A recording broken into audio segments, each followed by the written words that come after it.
Well, we got all our panelists here, and so while people start to filter back in the room for lunch, and for those of you joining online, well, welcome. I'll get started.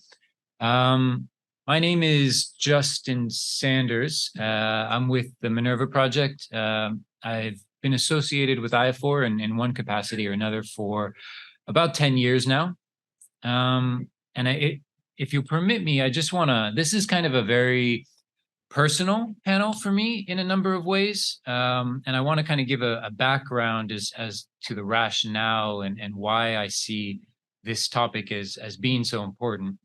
I started my career working with leadership of community colleges in the United States, and we would organize a lot of events. And they were always attended by the kind of community college sector, but much of the other higher education sector really wasn't present. There wasn't a lot of exchange happening. And after that, I went on to join the International Baccalaureate, the IB, which many of you may be familiar with as a global primary and secondary program. And we organized a lot of events that would bring together amazingly passionate, skilled educators from around the world, but we didn't get a lot of participation or engagement from academia, higher education, or other sectors. At the same time, when I was with the IB, I was a member of their research team and later worked with universities on their behalf. And so I spent a lot of time at research conferences. And at those research conferences, like this one, it was primarily researchers, academics in their field, focusing on their field of studies, mainly interacting with the same audiences again. And more recently, after I joined Minerva, we don't necessarily consider ourselves to be EdTech, although many in the EdTech community kind of will hold Minerva University up as sort of a gold standard in that regard. And as over the last couple of years, as I've started to engage more in the EdTech space in the private sector, there's really just incredible, astounding work going on. But again, I'm noticing that there is not a lot of overlap between academics, higher education leadership professionals, researchers. And so I see this as really a problem, and hopefully this panel is one step into addressing that, to create a little bit more exchange and cross-pollination between all of these different groups that are working in these different spaces.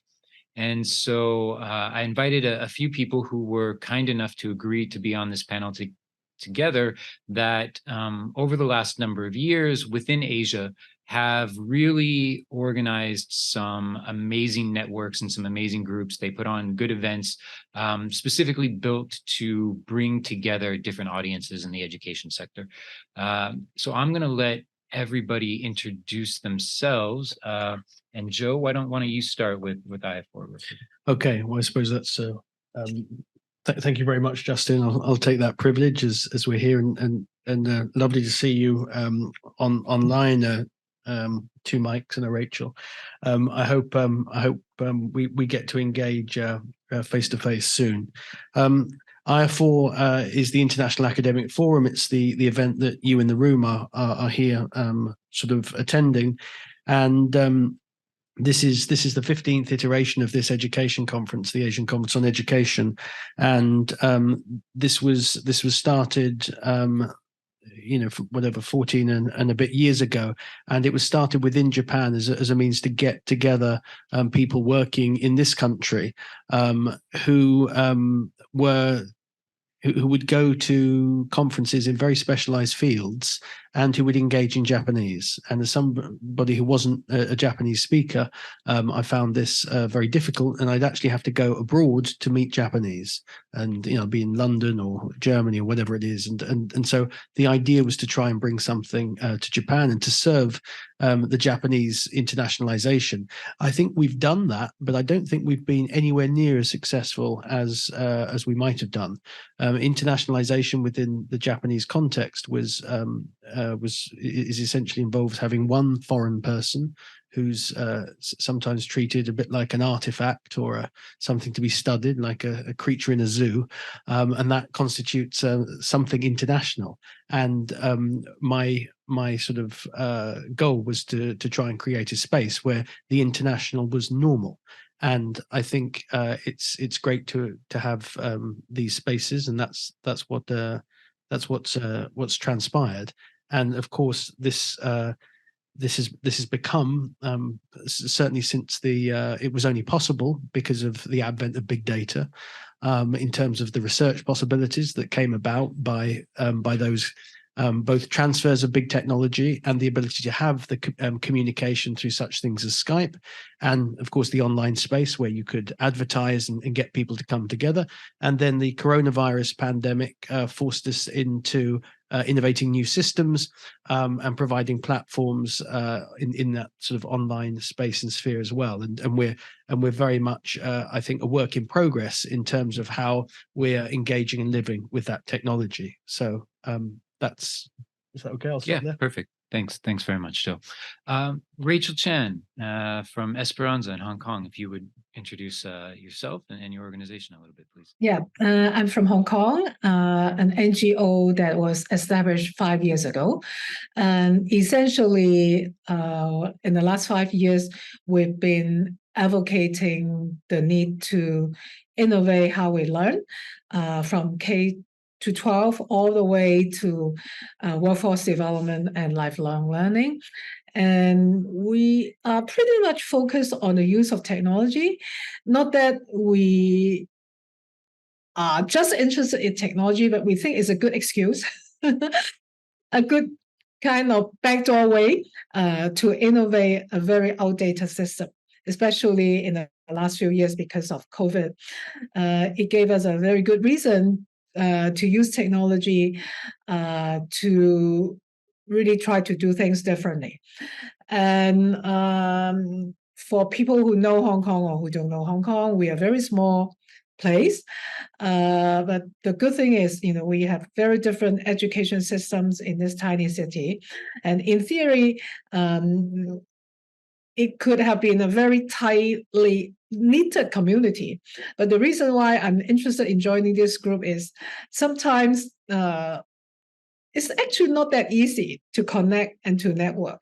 And love to find out more, how we can really find some common grounds and build closer relationships working together. Great. Thanks very much, Rachel. Why don't we go around the horn? Michael Klemm from the Singapore Education Network. Yeah, thanks, Justin, for having me here, and great to see such an international audience. My name is Michael. I'm based in Singapore, and I currently run the Singapore Education Network. My previous background was largely in higher education, but I saw the need to build up an umbrella organization. And in short, the Singapore Education Network is an alliance of education professionals, not only in Singapore, but largely in Southeast Asia. We are a community builder. We want to build bridges between different education segments, from schools, higher ed, technology, policymakers, publishers, and of course also technology is a big part of it. So we organize events, we support our conferences, we have professional development, and technology has become a big part also of what we do. And we recently launched a marketplace for technology and education, but technology without the education audience or educators is nothing. So we don't consider ourselves as a tech company. We are rather a community ecosystem builder in Southeast Asia for our education sector. Great, thanks very much. And last but not least, Michael Michalec from EdTech Asia. Thank you for having me, Justin, and hello to everybody in the audience. So my name is Mike Michalec. I'm currently based in Singapore. Today I'm in Hong Kong, hopefully very close to Rachel. But so yeah, I started EdTech Asia in 2013, originally with the intent to bring together some of the innovators that were having solutions, mostly in Southeast Asia at the time, but then it expanded over time to kind of encompass pretty much all of Asia. And originally it was just kind of community focused, but evolved into a lot of other services and things that were essentially needed by the community and ecosystem. So it's changed quite a bit in the last decade. We still run an annual summit. We have delegations, workshops, hackathons, awards, all kinds of other things going on at any given time. We produced a fair amount of reports, both front-facing and not. And we work with mostly business, innovation, and impact and investment. So those four stakeholders mostly are who we serve, but we are quite keen to engage others, as as you're doing, as Rachel and Michael are doing as well. So that's pretty much what we do. Great, thank you. So thank you very much again to all four of you for joining today. And so now, events like this one are really important, and they're a great way for people to connect together with their professional peers. And we need these sort of professional learning communities of people working on similar things we are, both in our local context and internationally and globally. But what I've seen over the last 20 years is that there are real tangible benefits of engaging outside of our own circles when collaboration happens between people from different sectors. However, we know that there are limited time and budgets for many of us to travel, and it can be hard to, okay, that's a little bit interesting, but it's on the periphery. So how can I make the rationale for doing that? So I'd like to get your opinions and perspectives on when deciding about different groups within the broader educational community to connect with. What do you see as the main benefits of connecting to groups that are a little bit on the periphery, or maybe quite different from what you're doing, or what your primary professional focus is? Rachel, do you want to maybe start us off with that? Yeah, for me, I always think that innovation happens in the least expected places. And for me, I'm very keen to get to know people from very different backgrounds, because you always get to learn something from people who are not in your usual circles. And I love to see, how we can build this kind of network on a regional basis. Thanks. Michael, Joe, any? Sure. I'll hop in real quick. Yeah, but I think it's all about finding and unlocking value, new value in different ways. And a lot of times we're as we're kind of siloed or in our own little worlds, we're just oblivious or unaware. And so there's a lot of value that's unlocked when you bridge these different stakeholders and different communities. I'm particularly interested in the academic realm, or in the research realm specifically. There's new technologies now that are being developed by people that don't necessarily have research or academic backgrounds.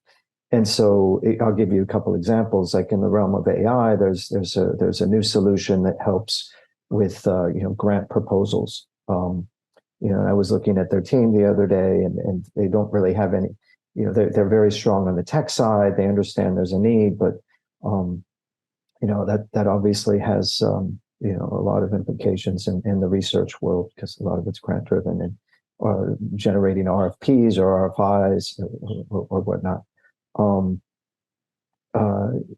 There's the other thing is just, I think we're entering a realm where a generalist will be an actual profession.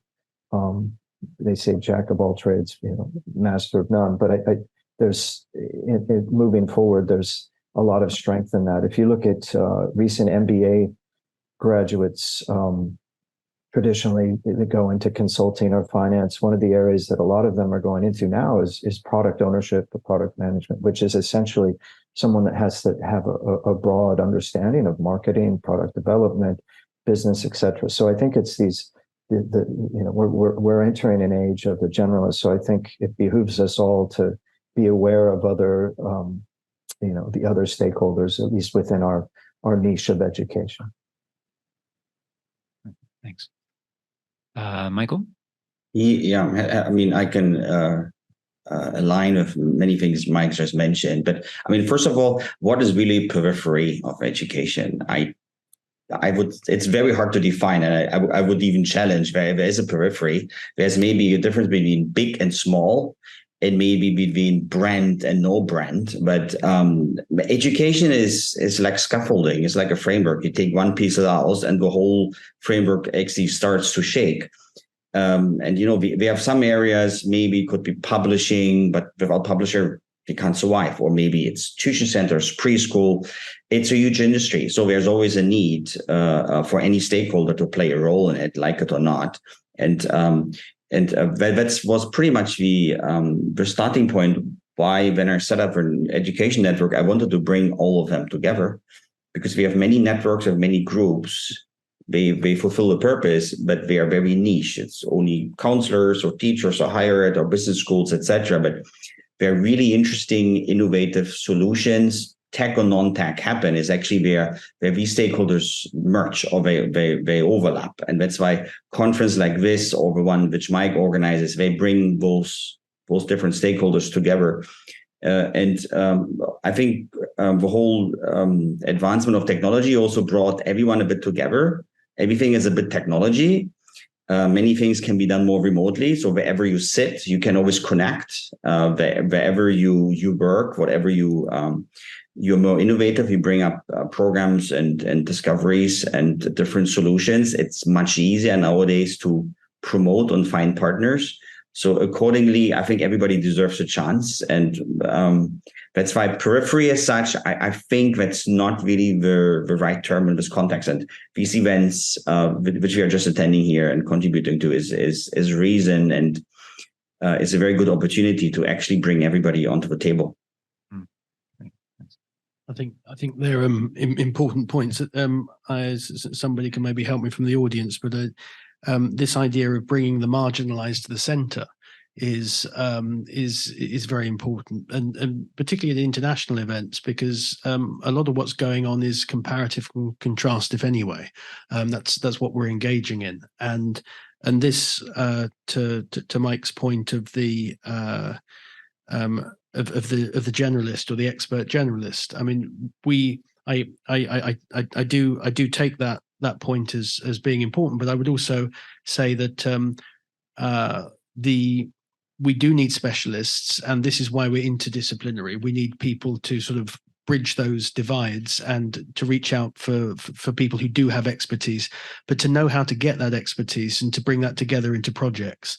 And I know that with perhaps, and I conditioned it this morning as perhaps education is the ultimate interdiscipline. It's a very good space in which those experts can be brought together, and those networks can be nurtured. So that this is the sort of space where we can go, we need somebody who's an ethicist here, or we need somebody who's an engineer, a software engineer here, and to be able to condition that and frame it as you were saying, Mike, to sort of great use, like to harness what we have. And I think networks that function well are about bringing together human capital in that way. And I think this conference here is certainly no different.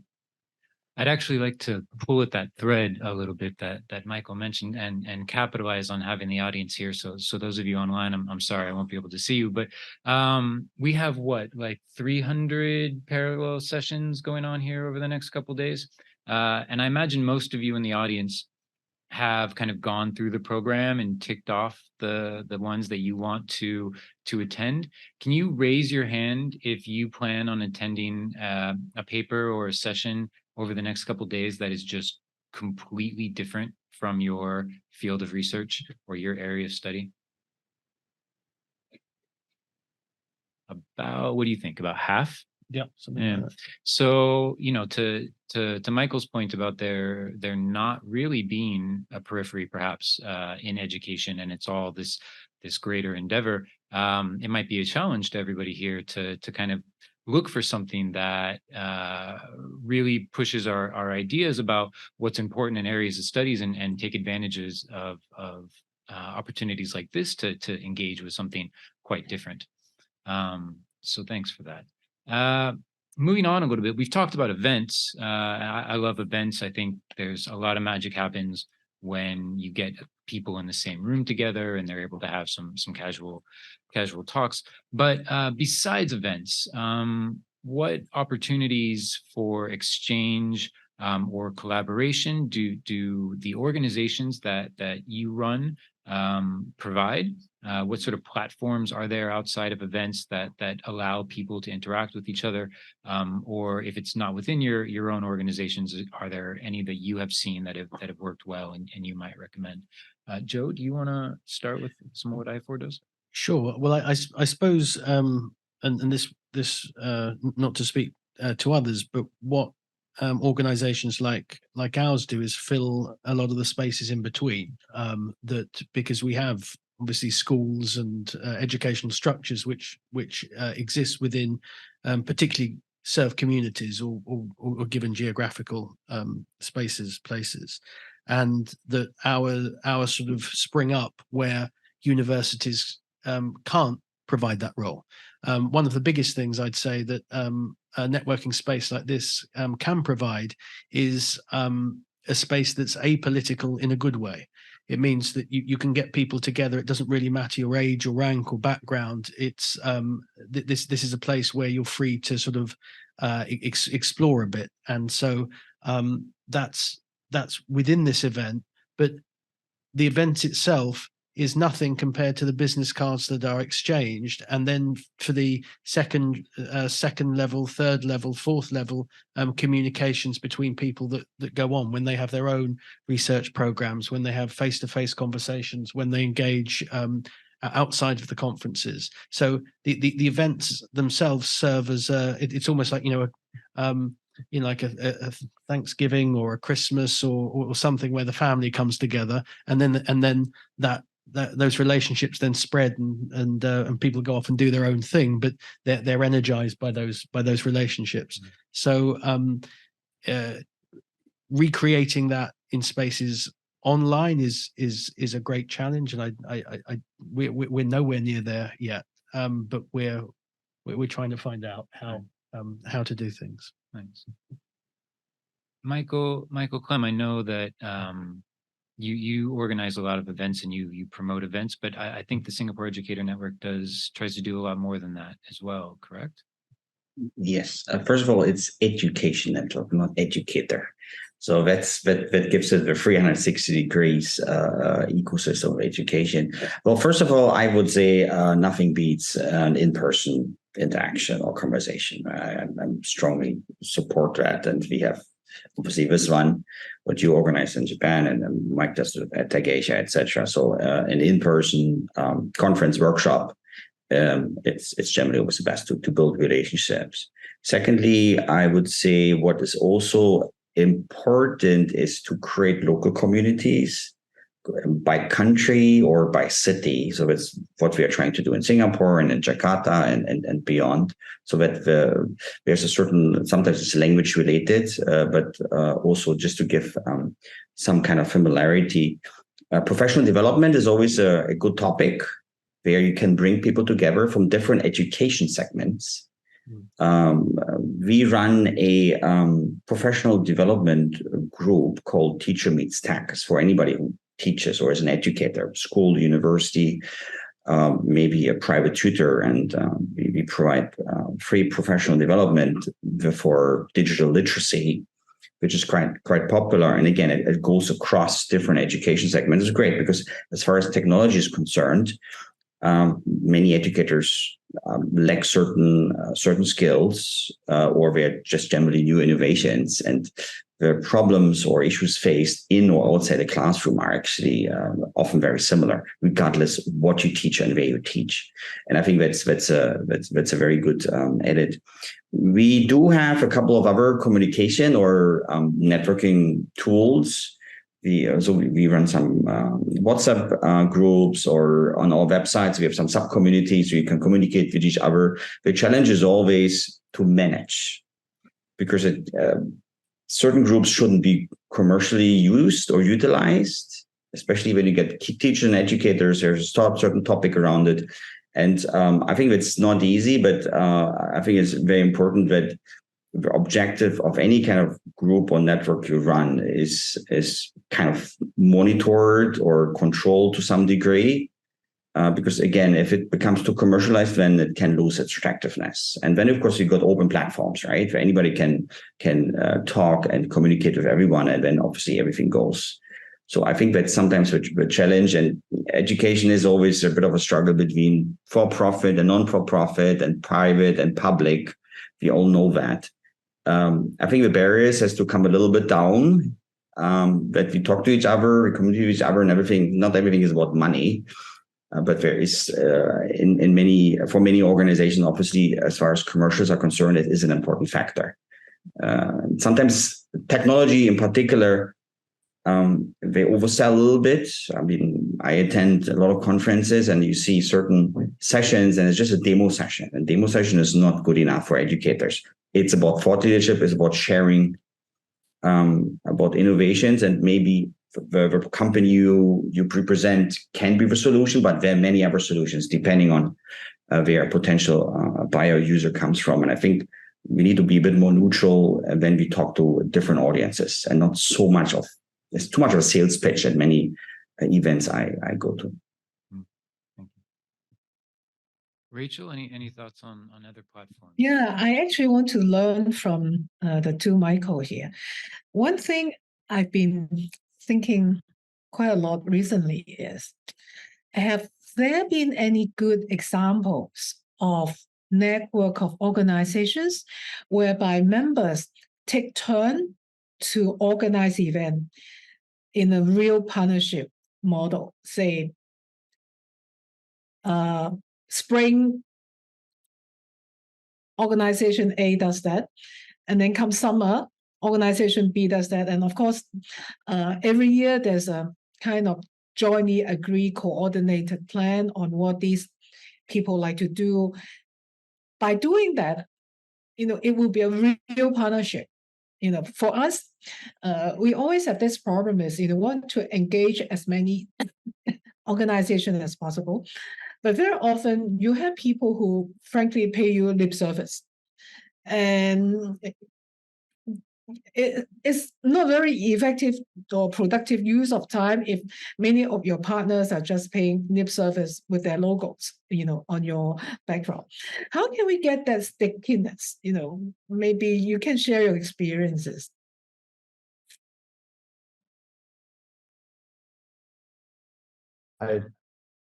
I don't really have an answer to that, but I think it is important.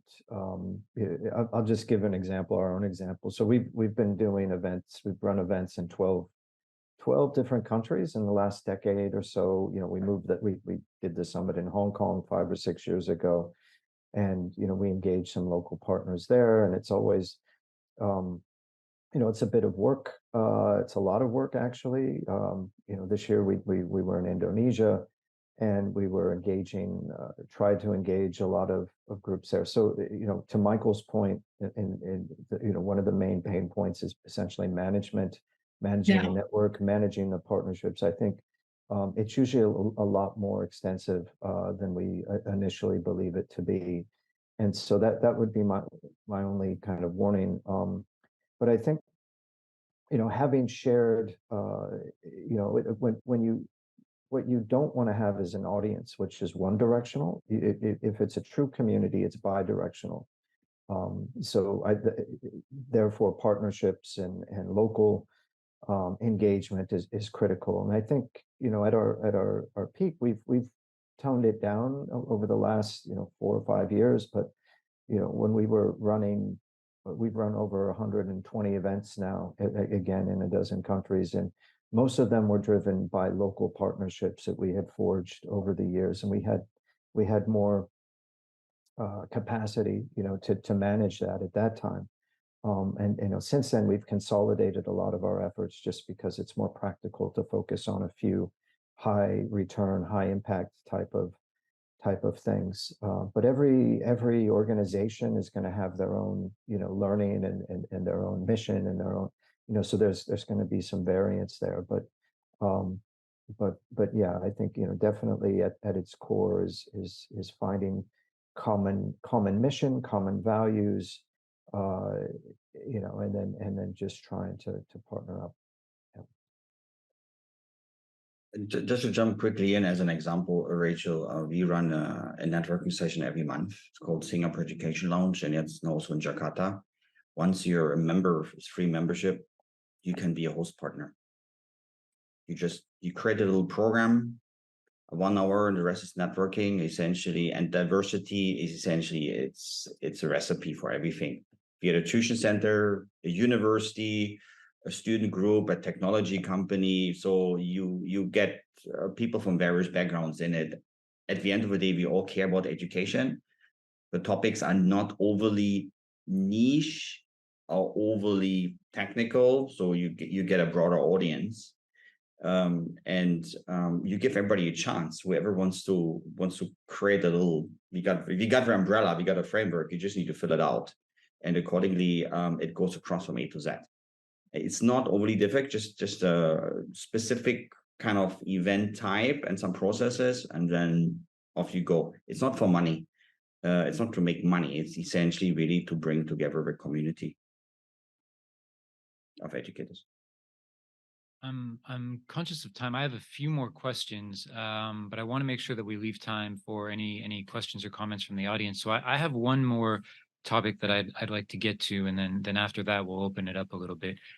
Since we do have a room full of academics and researchers here, Mike, you mentioned before about the need for, particularly with academics and people who are doing research on higher education, what I have seen over the last couple of years is that there is a movement in this in the private sector, in the EdTech space, to make some very large, substantial changes to the way that education is done, from primary through higher education up into professional learning.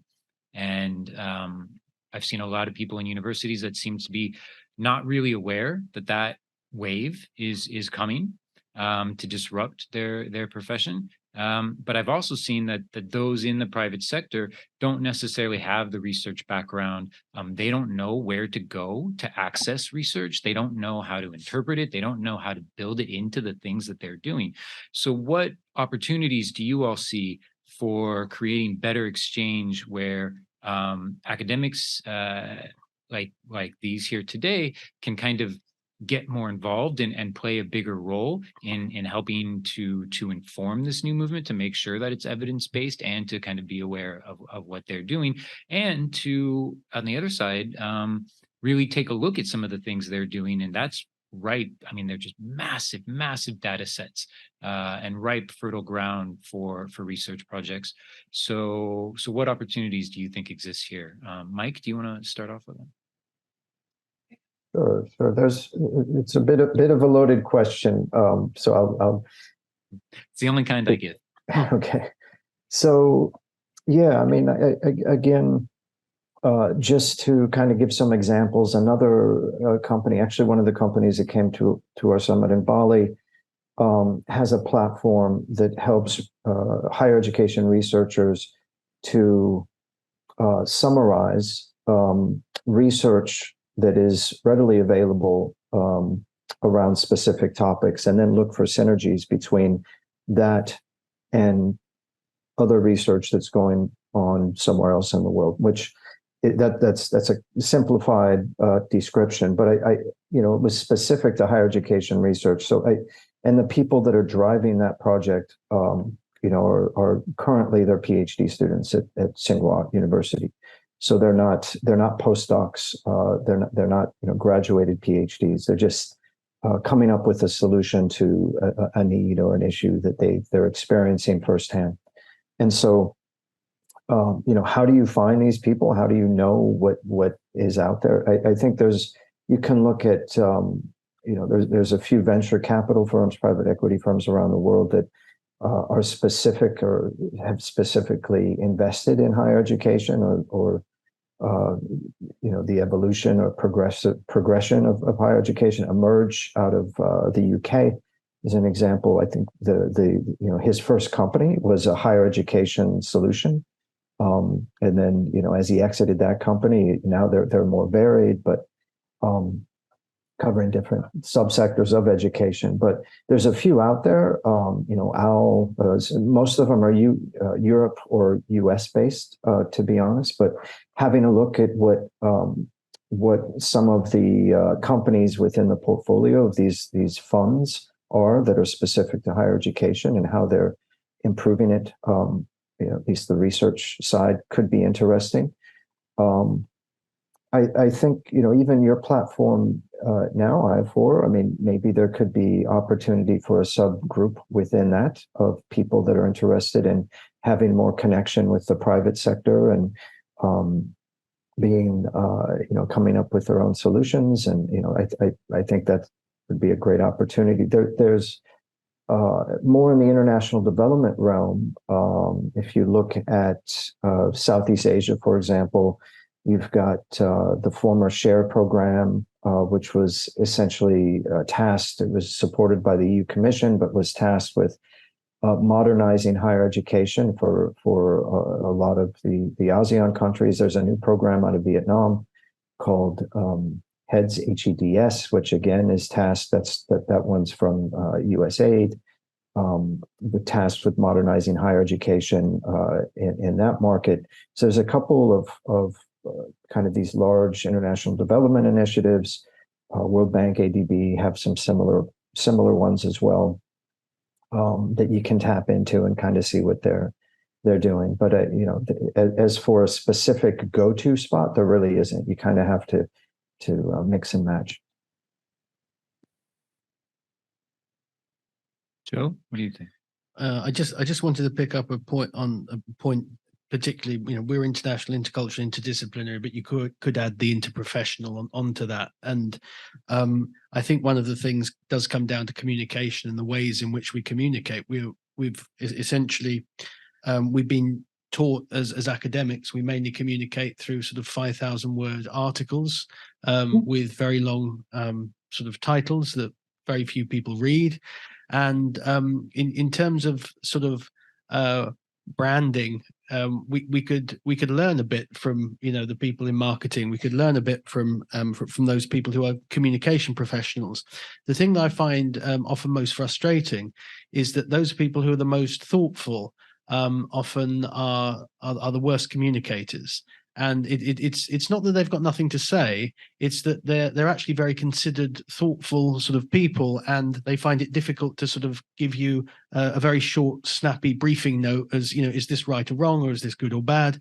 And so finding some way in the middle of communicating ideas that in an effective way, that's one of the things I'd like to see, sort of holy grail. I mean, IAFOR is an academic conference, so we have academic titles, but I do think you do well to look at the title of your thing and go, you could make this a bit more interesting. You could sell it a bit more. It's an abstract, but it's also you want to draw in an audience because you want people to engage with your work.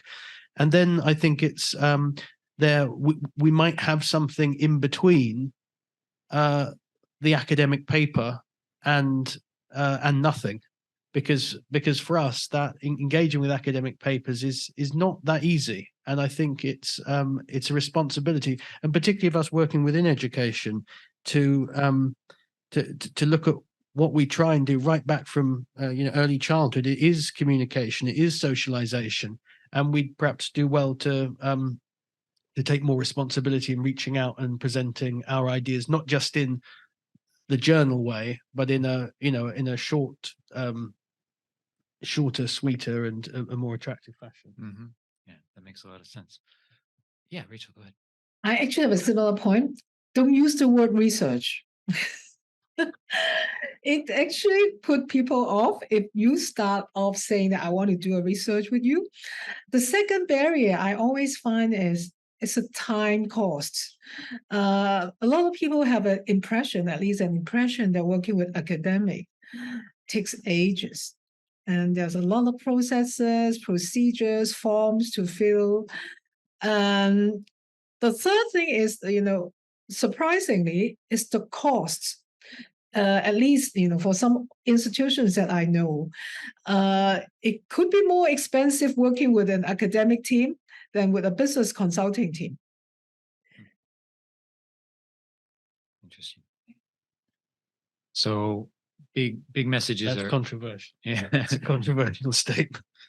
big Well, message. maybe the academic team might have something to actually say rather than the business consulting team. team. But I don't know. Another, That's another controversial I'm, statement. I'm just trying to defend academics here. We're not that useless. Michael, additional thoughts on research and collaboration in that sense? I think a lot of good things have been said, and thanks for Rachel bringing up something controversial. I think we have only 5 minutes or 10 minutes time. I think it would be good to invite Q&A from the audience or questions.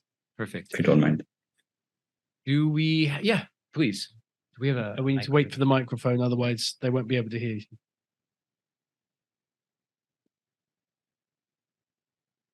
Yeah, thanks, panel, for that really interesting and important discussion. I'm sure that I'm not going to get into bad books of Joe, which he added as a fourth eye right today. My question to the panel is, I think as the topic suggested, it's about fostering synergy. And I think you were talking about bridging gaps and building connections. This is really a good opportunity for us to build connections. The question I have to the panel is, if each of you can give one answer, one particular strategy. Building connection is quite important, and this is an avenue. How do you sustain it? That seems to be the problem, the challenge you all face. If you can, each of you can give us one tip, that'll be really great. Thank you. Okay, we'll do a rapid fire. Mike, you want to start? One tip for building and sustaining connections. Sure, just empathy.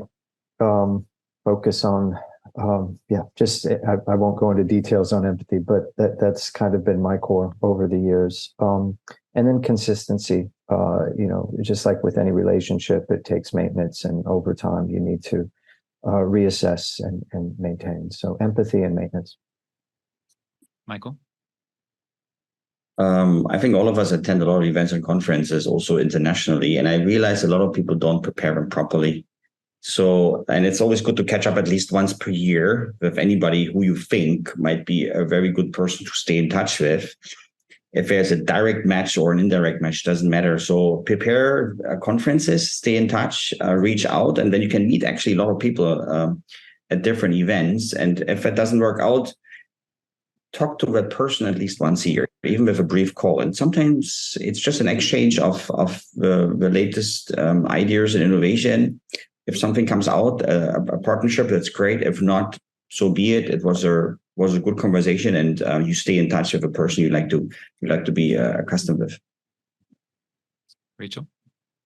I would say, don't think about what you can get from the other side, but what you can do for that person. It always works. And in the end, actually, you get a lot more. Okay, so touching on that idea of empathy again. Yeah, Joe? Yeah, no, I agree. Asking for help is the easiest thing you can do.